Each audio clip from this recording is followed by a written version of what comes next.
Վարչապետ Նիկոլ Փաշինյանը շնորհավորական ուղերձ է հղել Ղազախստանի Հանրապետության նախագահ Կասիմ Ժոմարթ Տոկաևին Հանրապետության օրվա առիթով։ Ուղերձում նշված է. Ջերմորեն շնորհավորում եմ ձեզ եւ Ղազախստանի բարեկամ ժողովրդին Ղազախստանի Հանրապետության ազգային տոնի Հանրապետության օրվա առթիվ։ Հիրավի նշանակալի են Ղազախստանի անկախ պետականության ամրապնդման, քաղաքական եւ քաղաքացիական ինստիտուտների կայացման, երկրի սոցիալ-տնտեսական, գիտակրթական ու մշակութային զարգացման միտված բարեփոխումները։ Ձեր հեռատես մոտեցումների եւ հետեւողական ու սկզբունքային քայլերի շնորհիվ Ղազախստանն այսօր էական դերակատարություն ունի տարածաշրջանային եւ գլոբալ հարցերում, հարգանք վայելելով միջազգային ասպարեզում։ Վստահ եմ, որ մեր ժողովուրդների բարեկամության ու փոխադարձ հարգանքի ամուր ավանդույթների վրա հիմնված միջպետական հարաբերություններում առկա դինամիկան նախորդ տարի կայացած ձեր պաշտոնական այցի շրջանակներում ձեռք բերված պայմանավորվածությունների իրականացման հետ մեկտեղ ի հայտ կբերեն Երևանի եւ Աստանայի փոխգործակցության խորացման նոր դրսեւորումներ։ Լիահույս եմ, որ մոտ ապագայում նախատեսված Ղազախստան իմ պաշտոնական այցի ընթացքում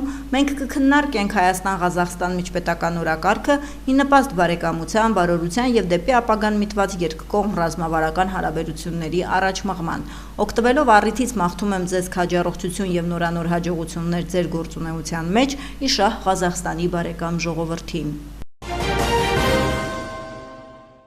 Առողջապահության նախարար Անահիտ Ավանեսյանը հոկտեմբերի 27-ից 29-ին կգործուղվի Դանիայի թագավորություն առողջապահության համաշխարհային կազմակերպության Եվրոպական տարածաշրջանային կոմիտեի 75-րդ նստաշրջանին մասնակցելու նպատակով։ Վարչապետ Նիկոլ Փաշինյանը որոշումը ստորագրել է հոկտեմբերի 24-ին։ Ներքին գործերի նախարար Արփինե Սարգսյանի գլխավորությամբ տեղի է ունեցել աշխատանքային քննարկում Հայաստանում նոր կենսաչափական անձնագրերի եւ նույնականացման քարտերի տրամադրմանն ուղղված ընթացիկ աշխատանքների վերաբերյալ։ Նախարարը հաստատել է նույնականացման քարտի վերջնական տեսքը, ներառյալ ֆոնային գեղարվեստական լուծումները, անվտանգային բաղադրիչները եւ տվյալների դաշտերը։ PixArt ընկերության մասնագետները, որոնք խորհրդատվություն են տրամադրում անձնագրերի ձևավորման գործընթացում, ներկայացրել են վիզաների էջերի վիզուալների տարբեր կոնցեպտուալ մոտեցումներ։ Հայ-Փասի գործընկերները ներկայացրել են ինչպես ընթացիկ, այնպես էլ արդեն իսկ արված աշխատանքները։ Մասնավորապես քննարկվել է միգրացիա եւ քաղաքացիության ծառայության նոր գլխամասային գրասենյակի շինարարական աշխատանքների ընթացքը։ Նույն շենքում տեղակայվելու է նաեւ մասնավոր գործընկերոջ աշխատակազմը, տվյալների կենտրոնը, իրականացվելու է անհատականացման եւ տպագրական աշխատանք։ Անդրադարձ է կատարվել տարածքային գրասենյակների աշխարհագրական ցանցին եւ արդիականացման ծրագրերին։ Ըստ նախատեսված ծրագրի Երևանում քաղաքացիների համար մատչելի եւ բանուկ հատվածներում հիմնված երկու ընդարձակ գրասենյակները հագեցած կլինեն մոդեռն տեխնիկայով, կենսական տվյալների հավաքագրման, բոլորը մեկում ինքնասպասարկման սարքերով, կահավորված սպասասրահներով եւ միջազգային ստանդարտի գրասենյակային այլ պայմաններով։ Եվս 21-22 գրասենյակներ կբացվեն մարզերում, նույնանման կահավորանքով եւ վերազինմամբ։ Ընդգծվել է ոլորտը կարգավորող իրավական դաշտում համապատասխան փոփոխությունների իրականացման հրատապությունը։ Մարդու իրավունքների պաշտպան Անահիտ Մանասյանը անթույլատրելի է համարում մասնավոր կյանքի անձեռնմխելիության եւ անձնական տվյալների պաշտպանության իրավունքների համատարած խախտումներն ու դրանք կանխարգելելու ուղղությամբ բավարար քայլերի բացակայությունը։ Այս իրավունքները խախտվում են ամենօրյա ռեժիմով, բայց հատկապես մեծ ծավալներ ու տարածում են ստանում հանրային հնչեղություն ունեցող դեպքերով։ Ընդամենը շաբաթներ առաջ հանրային հնչեղություն ունեցող դեպքերից մեկով մարդու իրավունքների պաշտպանը հրապարակային մտահոգություն էր հայտնել այս իրավունքների խախտման դեպքերի աճի մասին, արձանագրելով, որ մասնավոր կյանքին միջամտության դեպքերը հաճախ արտահայտվում են անձնական տվյալների կամ մասնավոր կյանքին վերաբերող տեղեկությունների ապօրինի ձեռքբերմամբ եւ կամ ապօրինի տարածմամբ։ Անահիտ Մանասյանը ընդգծում է, որ օրենքով սահմանված կարգի խախտմամբ, անձնական տվյալների հավաքագրումը կամ օրենքով սահմանված կարգի խախտմամբ անձնական տվյալների տարածումը ոչ միայն հակասում են սահմանադրությանն ու միջազգային պարտավորություններին, այլև հանդիսանում են մարդու մի շարք հիմնարար իրավունքների խախտում։ Այդպիսի գործողությունները պետք է հանգեցնեն օրենքով սահմանված պատասխանատվության։ Մարդու իրավունքների պաշտպանը ընդգծում է, որ ցանկացած հարց կարող է դառնալ ժողովրդավարական բանավեճի առարկա, բայց դա չի կարող իրականացվել մարդու իրավունքների արժեքներին հակասող եղանակով։ Անձնական տվյալների պաշտպանության եւ մասնավոր կյանքի անձեռնմխելիության նկատմամբ հարգանքը ոչ թե պարզապես իրավական երաշխիքներ են, այլ արժեքներ, որոնց պահպանման մակարդակն ի ցույց է դնում նաեւ պետության եւ հասարակության իրավական մշակույթը։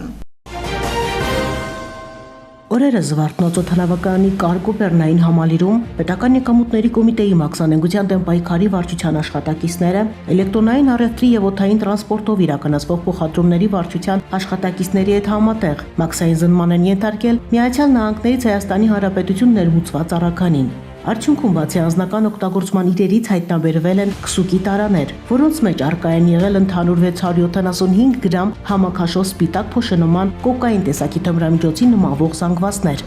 Հիշալ դեպքով Պետ մաքսանենգության դեմ պայքարի վարչության օպերատիվ հետախուզության բաժնի աշխատակիցների ձեռնարկած օպերատիվ հետախուզական միջոցառումների արդյունքում պարզվել է հնարավոր ստացող անձի ինքնությունը։ Քաղաքացին պետք է ժամաներ Հայաստանի Հանրապետություն եւ ստանար հիշալ առաքանին։ Ժամանելուց հետո նշված քաղաքացու նկատմամբ սահմանվել է հսկողություն։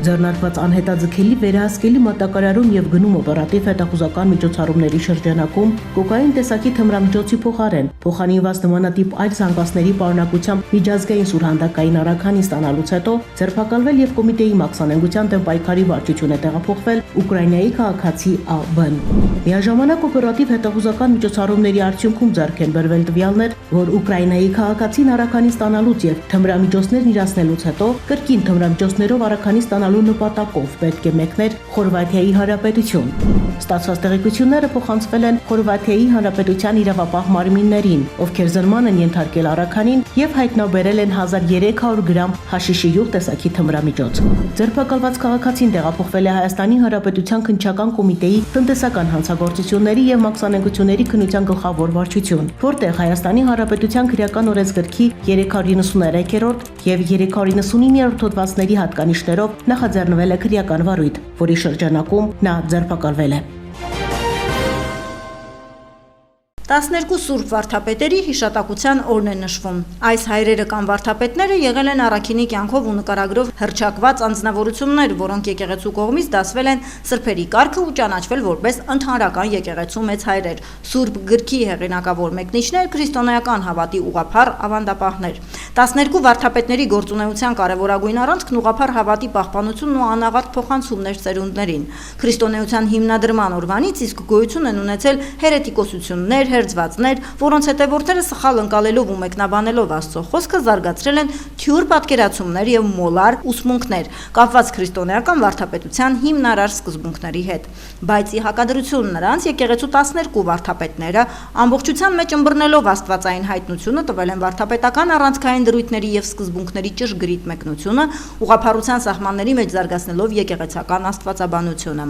12 վարդապետների դերն ու նշանակությունն այսօր առավել քան երբևէ կարևոր է հասարակության համար, որտեղ ներթափանցել են Սուրբ գրքի կամայական մեկնիչներ, ովքեր Աստծո խոսքի իրենց ոչ ճիշտ ընկալումներն ու պատկերացումները պատվաստում են ժողովրդի զավակների մտայնության մեջ, հեռացնելով նրանց ոչ միայն իրական ճշմարիտ փրկության ճանապարհից, այլև ազգային գիտակցությունից, Աստվածաշունչ Մատյանի ուղղափառ մեկնությամբ ձևավորված մտածողությունից, դրանով իսկ նաև ազգային դիմագծից ու նկարագրից։ Ուստի այս տոնը մեծ համար եւս մեկ պատեհ առիթ է արժևորելու մեր նախնյաց թողած հարուստ ժառանգությունը, հավատարիմ մնալով մեր եկեղեցուն եւ Քրիստոսի եկեղեցու սուրբ հայրերի լույս հավատքին։ Հայ առաքելական սուրբ եկեղեցին 12 սուրբ վարդապետների խնկելի հիշատակը ոգեկոչվում է Խաչվերացի 6-րդ կիրակին հաջորդող շաբաթ օրը։ Հայաստանի մարմնամարզության հավաքականի անդամ Արթուր Դավթյանը դարձել է աշխարհի առաջնության արծաթե մեդալակիր։ Ինդոնեզիայի մայրաքաղաք Ջակարտայում ընթացող սպորտային մարմնամարզության աշխարհի առաջնության հենացածքի վարժության եզրափակչում Դավթյանը հավաքել է 14,833 միավոր, դառնալով աշխարհի առաջնության փոխչեմպիոն։ Աշխարհի չեմպիոն է դարձել օլիմպիական խաղերի չեմպիոն Կառլոս Յուլոն Ֆիլիպիններից։ Արթուր Դավթյանը աշխարհի 2022 թվականի առաջնության ոսկե մեդալակիր է։ Նա 3 անգամ 2021-ին, 23-ին եւ 2025 թվականներին դարձել է Եվրոպայի չեմպիոն։ Դավթյանը Տոկիոյի օլիմպիական խաղերի բրոնզե, Փարիզի օլիմպիական խաղերի արծաթե մեդալակիր է։ Նախորդին Հայաստանի հավաքականից աշխարհի փոխչեմպիոն էր դարձել Մամիկոն Խաչատրյանը։ Փրկարար ծառայությունից տեղեկացնում են հանրապետությունում ավտոճանապարհները հիմնականում անցանելի են։ Կորեայի ձորի ճանապարհի հիմնանորոգման աշխատանքներով պայմանավորված հաշվի առնելով քարաթափման վտանգը, օգոստոսի 19-ից ճանապարհը ժամանակավորապես փակ է երթևեկության համար։ Ստեփան-Ծմինդալարս ավտոճանապարհը բաց է բոլոր տեսակի տրանսպորտային միջոցների համար։ Հիդրոթերապևտաբանության և մոնիտորինգի կենտրոնից հաղորդում են հանրապետության տարածքում հոկտեմբերի 26-ի և 29-ից ցերեկը առանձին շրջաններում սպասվում է կարճատև անձրև, հոկտեմբերի 27-ից 28-ին և 30-ին սպասվում է առանց տեղումների եղանակ, քամին արևմտյան 2-ից 5 մետր վարկյան արագությամբ, օդի ջերմաստիճանն էապես չի փոխվի։